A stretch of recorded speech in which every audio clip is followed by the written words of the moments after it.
"Stop looking at my breasts, human." He shouted. I said, "It's the most beautiful thing I've seen." The crystalline misunderstanding. The violet light of Thelios's binary suns filtered through the mist, casting prismatic reflections across the crystal fields. Naya adjusted her measurement tools, careful not to disturb the delicate formations as she recorded their growth patterns. 6 cycles she had spent on this remote outpost, away from her Zephyrin kin, dedicated to understanding why these particular crystals resonated with her people's biology. "Extraordinary," she whispered, watching as the morning light caught the edges of her own chest plate, the crystalline growth that had formed across her torso during her coming-of-age ceremony.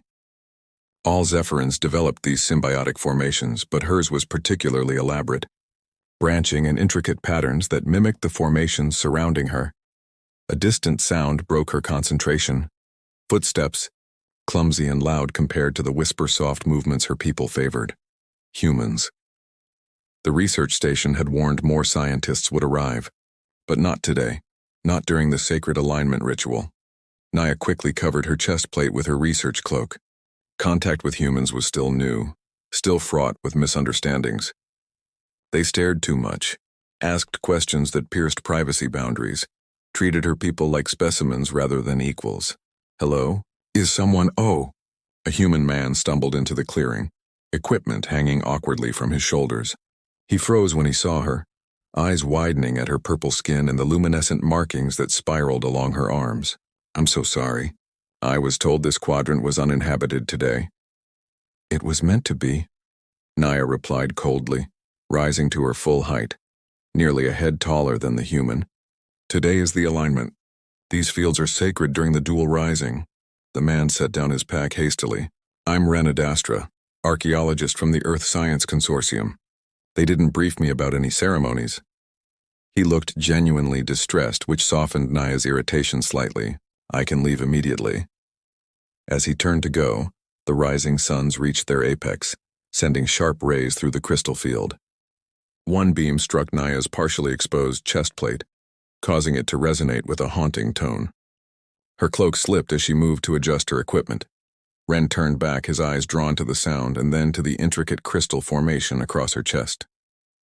His mouth fell open. That's the most beautiful thing I've ever seen," he breathed.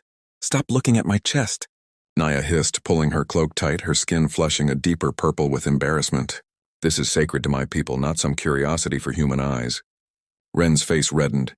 I didn't intend—" He covered his eyes with his hand. "The resonance pattern is identical to the ruins I've been studying. I've never seen a living example of the crystalline structures." "I meant no disrespect," Naya paused, surprised by his scientific observation, rather than the typical human reaction of disgust or fetishistic fascination. The old texts mention Zephyrins communing with the planet through living crystal, but the translations were incomplete. He continued, eyes still covered. "I've spent years trying to understand the relationship between your people and these formations." Despite herself, Naya was intrigued. "You study our history?" "I study the dialogue between civilizations and their environments," Ren replied, cautiously lowering his hand but keeping his eyes on her face. "Thelios holds answers to questions both our peoples are asking." The suns shifted, breaking the alignment. The crystals fell silent. Naya considered the human before her, respectful if clumsy. "The alignment is over," she said finally. "If you wish to learn, you may stay. But understand, human, some things are not for outsiders." Ren nodded solemnly. "I understand boundaries. And please call me Ren." He hesitated, then added, "I didn't catch your name." "Naya Vesheloren," she replied, feeling strangely vulnerable as she shared her full name with this strange human, who looked at crystals and saw beauty, where others saw only alien difference. The mist swirled between them, carrying the promise of unexpected discoveries and complications neither could yet imagine. Beneath alien skies, the weather on Thelios changed as quickly as Naya's mood. Within hours of their first encounter, the planet's infamous ion storms gathered on the horizon, painting the sky in sheets of electric blue and violet. "We need to seek shelter," Naya said, efficiently packing her equipment. "These storms can strip the protective coating from your human tech." "And your skin," she added, glancing at Ren's exposed arms. Ren looked up from the crystal formation he'd been documenting. How far to the research station? Too far. Naya pointed toward a jagged outcropping in the distance. There are ancient ruins there. The crystal density provides natural shielding.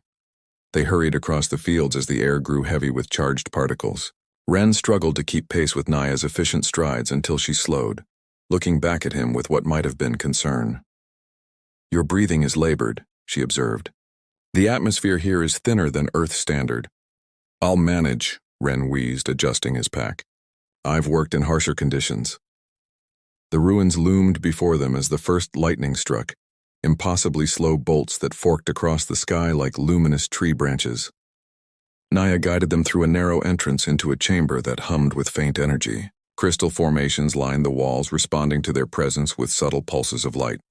This was a Zephyrin meditation chamber, Naya explained, setting down her equipment, built during the first migration, before my people understood the symbiotic potential of the crystals. Ren circled the room in awe.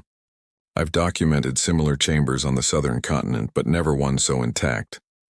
He approached a wall, careful not to touch it. These inscriptions, they're describing a process, aren't they? The integration of crystal with biological matter? Naya nodded, impressed despite herself. Few humans understand our written language so well. 5 years studying Zephyrin linguistics, Ren said with a small smile. Though I'm sure my accent is terrible. Atrocious, Naya agreed, but her expression had softened. She unfastened her cloak and hung it carefully on a crystal projection. The movement revealed her chest, plate fully for the first time, an intricate latticework of purple-tinged crystal that spread from her sternum, outward in elegant branches. Ren stared for a moment before catching himself and averting his eyes. You may look, Naya said quietly. We are colleagues now, and this is a scientific exchange.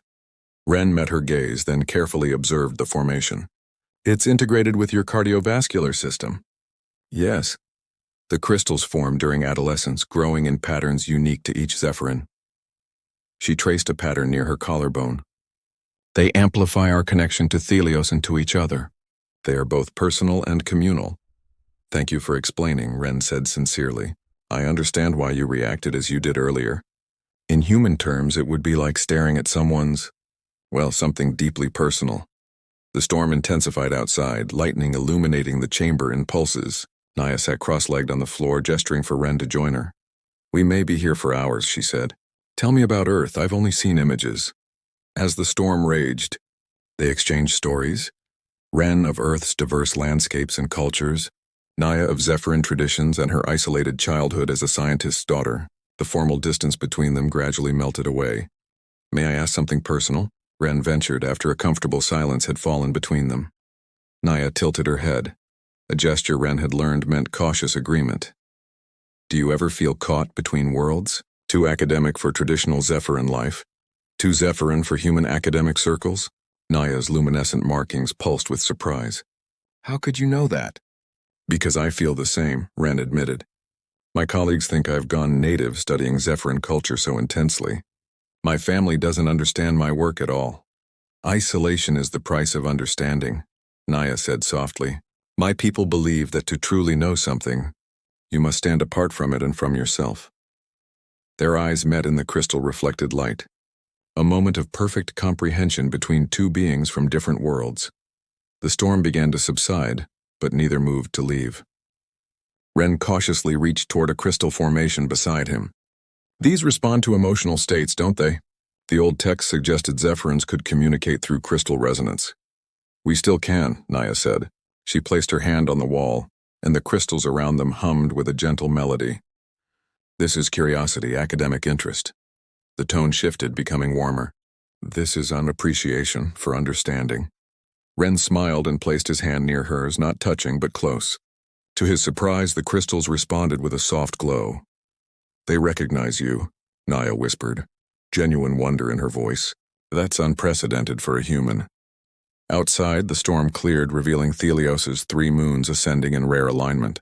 The light they cast turned the crystal chamber into a symphony of color and shadow, illuminating 2 figures from different worlds, suddenly a little less alone in the universe.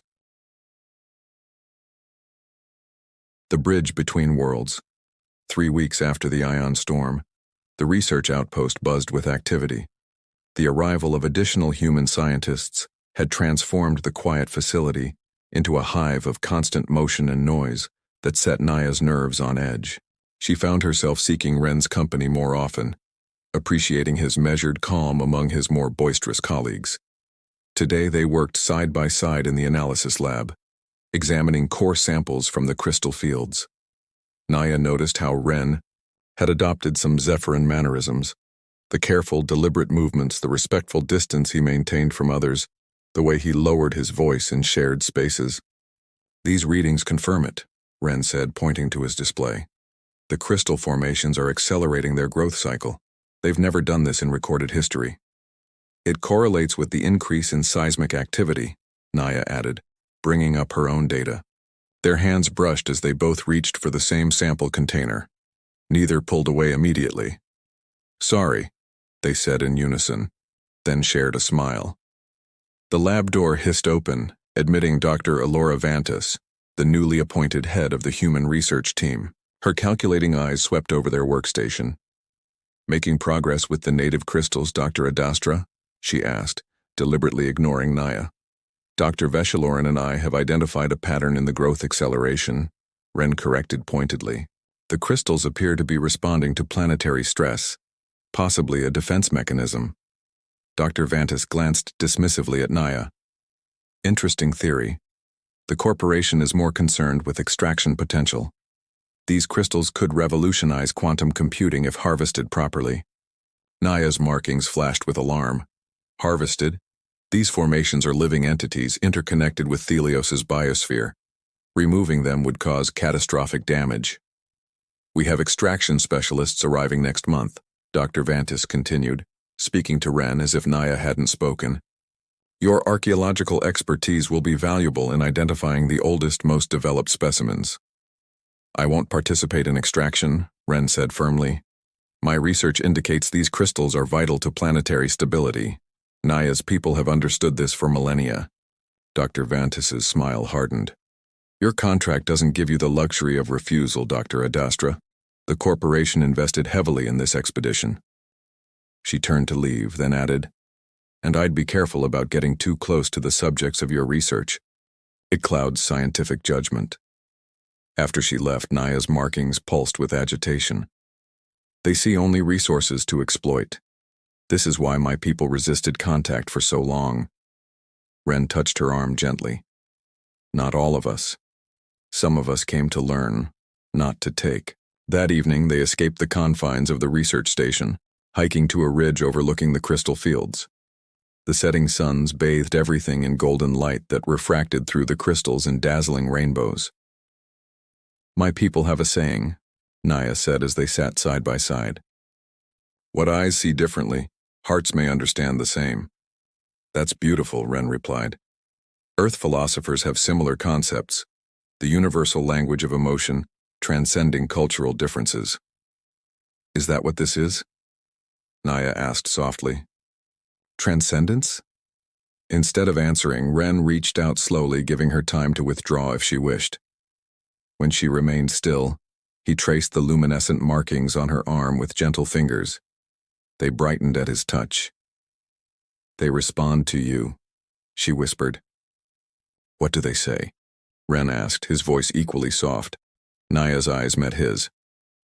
"They say what I have been afraid to say, that in you, I have found someone who sees me, not just my species, not just a research subject."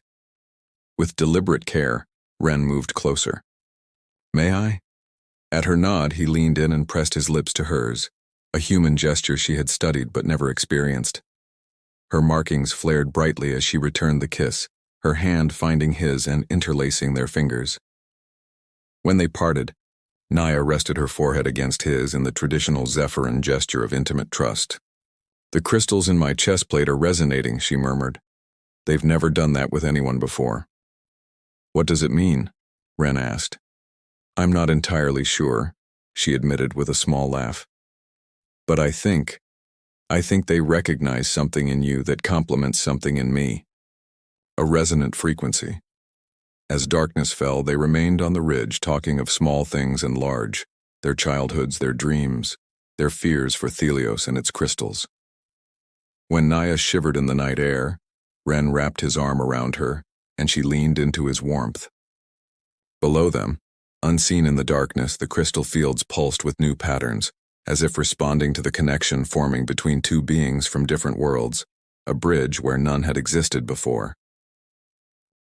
Shattered expectations, the extraction team arrived with the dawn, 3 massive shuttles descending through Helios's atmosphere, leaving contrails that scarred the pristine sky. Naya watched from the research station's observation deck, her markings dim with apprehension. 15 specialists, heavy equipment and military-grade security, Ren said, joining her at the viewport. The dark circles under his eyes spoke of sleepless nights spent searching for legal means to halt the corporation's plans. They're not even pretending this is a scientific mission anymore. My government has filed formal protests, Naya replied, her voice tight. But the interplanetary courts move slowly, and the corporation knows it. Behind them, the door slid open to reveal Dr. Vantis, now dressed in the black and silver executive uniform of Nova Corp. Dr. Adastra, your presence is required at the landing site for briefing. Her eyes flickered to Naya. Alien consultants are not authorized for this. Face. Dr. Veshelorn is the foremost expert on these crystal formations, Ren argued. Excluding her is not only disrespectful but scientifically unsound. This is no longer a scientific expedition, but a resource acquisition. Vantis replied coldly. Security protocols are clear. No Zephyrins in extraction zones. After she left, Naya touched the crystal formations at her chest. They're already responding to the disruption, she said quietly. Can you feel it? The subtle vibration in the air? Ren nodded grimly. I'll gather what data I can at the briefing. Meet me at the eastern ruins at sunset. We need a plan. The day passed in tense preparation as extraction equipment was assembled on the crystal fields. Naya used her scientific access to copy critical research data, sending encrypted packets to her government while avoiding the increasingly suspicious security personnel. By sunset, she had slipped away from the research station, making her way to the ancient ruins where she and Ren had sheltered during the ion storm. The place had become their sanctuary over the past weeks, away from prying eyes and surveillance. Ren arrived breathless, his face grim. It's worse than we thought. They're planning to extract the entire primary field tomorrow. They've developed a resonance disruptor that will sever the crystal's connections to the surrounding formations. That would be catastrophic, Naya whispered, her markings pulsing with distress. The crystal network regulates Helios's tectonic stability. Breaking those connections could trigger planet-wide quakes. I know. I tried to explain, but Vantis dismissed my concerns as native superstition, filtered through a sympathetic researcher. His fists clenched. She's had me removed from the project and confined to the station. I barely managed to slip away. Then we're both fugitives now, Naya said with grim humor. She reached for his hand, their fingers intertwining in what had become a familiar gesture of solidarity. I've been thinking, Ren said, pulling her closer. The ancient texts mention a ceremony, a way for Zephyrins to amplify the crystal network's natural defenses in times of threat. Is that real? Naya's luminescent markings brightened with surprise. The communion? It's not just ancient history. My people still practice it, but it requires many Zephyrins working in concert, their chest plates resonating in harmony. But the principle, one consciousness connecting deeply with the crystal network, that's the core of it, right?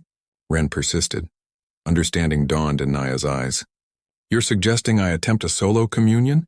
That's never been done. The mental and physical strain could be dangerous, Ren finished. I know, but if the extraction begins tomorrow, the damage will be irreversible. Naya turned away, pacing the small chamber. Even if I tried, the resonance wouldn't be strong enough from just one Zephyrin. Ren approached her slowly. What about the connection between us? The crystals respond to me too in a way they shouldn't to a human. That's different, Naya protested. That's personal, intimate, not the same as a planetary communion. Is it so different? Ren asked softly. You said yourself the crystals recognized something in me that complemented something in you. A resonant frequency. In the dim light of the ruins, he gently placed his hand over her chest plate. The crystals illuminated instantly, humming with a tone that filled the chamber. Naya's breath caught as the sensation traveled through her body, both familiar and strange, comforting and electrifying. I've been researching, Ren continued, his voice low. The earliest interactions between our species.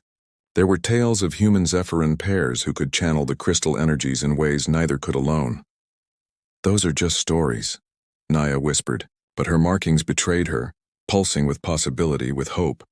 Are they? Ren's fingers traced the edge of her chest plate, sending shivers through her body. Or are they knowledge our peoples have forgotten or chosen to ignore, because it challenged the boundaries between us? The air between them seemed to vibrate with unspoken feelings and possibilities. Naya reached up to touch Ren's face, feeling the alien texture of his beard beneath her fingers. If we tried and failed, then at least we tried, he said simply. She made her decision, pulling him close in a kiss that spoke of desperation and determination intertwined. His arms encircled her, careful of her chest plate but drawing her against him with unmistakable need. When they parted, breathless, Naya whispered, "The communion requires complete openness, physical and mental.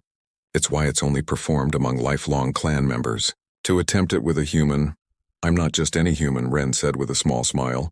"I'm the human who loves you." The words hung in the air between them, honest and unadorned.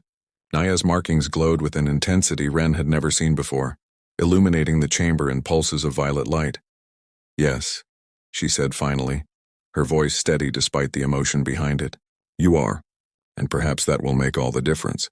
Outside, the extraction team worked through the night, unaware of the ancient power stirring in the ruins, or the unlikely pair preparing to challenge not only a corporation's greed, but the very boundaries between their species. Resonance dawn broke over Thelios in shades of amber and rose, the binary suns creating overlapping shadows across the crystal fields. In the extraction zone, NovaCorp technicians made final adjustments to the resonance disruptors, massive machines designed to sever the crystal's connections to each other and to the planet itself. In the ancient ruins, Naya and Ren had spent the night in preparation, meditating in the Zephyrin tradition, their bodies close, foreheads touching, breath synchronized. The chamber around them hummed with energy, the crystal formations responding to their shared purpose. "It's time," Naya said softly as the first rays of sunlight filtered through the narrow entrance. She rose gracefully, removing her outer garments until only a simple shift covered her body, leaving her chest plate fully exposed. The crystalline formation gleamed in the morning light, pulsing with her heartbeat. Ren watched her with reverence, understanding the trust she placed in him. He removed his shirt as she had instructed, exposing his chest to match her vulnerability. "I'm ready," he said, kneeling across from her on the chamber floor. Naya knelt to face him, placing her palms flat on the ground. Ren mirrored her position, their knees almost touching, forming a circuit. "The communion begins with resonance," she explained, her voice taking on a ritual cadence. "When I touch you, do not resist what you feel. Let it flow through you, no matter how strange." She reached forward, placing her hands directly on his bare chest. Her touch was cool against his skin, her fingers splaying precisely over his heart. Ren gasped as an immediate sensation like gentle electricity coursed through him. "Now you," Naya whispered. With trembling hands, Ren reached for her chest plate. As his fingers made contact with the crystal formation, a harmonic tone filled the chamber, pure and perfect, vibrating through his bones. Naya's markings flared brilliantly, and her eyes widened in surprise. The resonance. "It's stronger than I expected," she breathed. "Your empathic capacity is extraordinary for a human." The connection between them deepened as the crystals in the walls began to glow in response, creating a network of light that spread outward from their position. Through their joined touch, Ren could suddenly feel what Naya felt. The crystal's song, the planet's rhythms, the subtle vibrations of life that humans had never perceived. "Focus now," Naya instructed, her voice strained with concentration. "Visualize the crystal network spreading beneath the surface of Thelios, connecting everything. See the extraction site, the machines preparing to break those connections." Ren closed his eyes, following her guidance. In his mind's eye, he could see it. An intricate web of crystalline energy pulsing beneath the planet's surface like a nervous system. At the extraction site, dark voids appeared where the disruptors had begun their work, spreading like wounds in the living network. "I see it," he whispered. "Now we reach beyond ourselves," Naya continued. "The communion allows us to become conduits, not just observers but participants in the crystal consciousness." Their foreheads touched, completing the circuit. A rush of sensation overwhelmed Ren, colors he had no names for, emotions with no human equivalent, the vast ancient awareness of the crystal network recognizing them, accepting their offering of protection. At the extraction site, Dr. Vantis gave the order to activate the primary disruptors. Engineers engaged the systems, powering up the machines with a high-pitched whine. And then, nothing. The disruptors sparked and shut down, their circuits overloaded by a sudden surge of crystal energy. Across the fields, the formations began to pulse with light in perfect synchronization, creating patterns that shifted too quickly for human eyes to follow. "What's happening?" Vantis demanded, watching in disbelief as her equipment failed. In the ruins, Naya and Ren had transcended individual consciousness. Through their unprecedented connection, human and Zephyrin, scientist and warrior, two beings bridging the gap between worlds, they had amplified the crystal's natural defenses to unprecedented levels. The network responded to their communion, activating ancient protocols programmed into its very structure. The crystal's Novacorp had marked for extraction suddenly sank deeper into the planet's crust, beyond the reach of their equipment, while new formations grew rapidly to replace them. Different in composition, lacking the properties the corporation sought to exploit. Hours later, as the suns began their descent, Naya and Ren slowly returned to themselves. They remained kneeling, hands still placed on each other's chests, foreheads touching. Their separation was gentle, a gradual disentangling of consciousness rather than a severing. "We did it," Ren whispered, his voice hoarse from disuse. "The network adapted." Naya's eyes fluttered open, luminescent tears tracking down her purple cheeks. "Not just adapted, evolved. The crystals have changed their structure, they're still vital to Thelios, but the components Novacorp wanted to harvest are no longer accessible." "A planetary defense mechanism," Ren marveled, "triggered by our communion." "By us," Naya corrected, taking his hands in hers. "Neither human nor Zephyrin alone could have done this. It required both, the bridge between our species." Outside the ruins, they could hear the distant sound of shuttles departing, Novacorp abandoning their failed extraction mission. Reports would later confirm that Dr. Vantis had been removed from her position, the expedition declared a costly failure. But in this moment, such concerns seemed distant. Ren gently wiped away Naya's tears, his fingers lingering on her cheek. "What happens now?" he asked. "For us?" Naya's markings pulsed with emotion, no longer just her own, but a reflection of what they shared. "The communion has changed us both. I can still feel you here."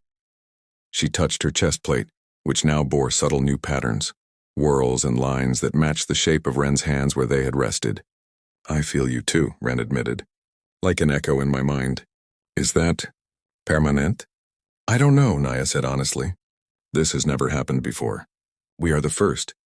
Pioneers," Ren said with a smile, exploring the unknown together. As they emerged from the ruins into the twilight, the crystal field stretched before them, glowing with renewed life and purpose. Where Novacorp had attempted extraction, new formations had already begun to grow, different yet harmonious, adapting to survive.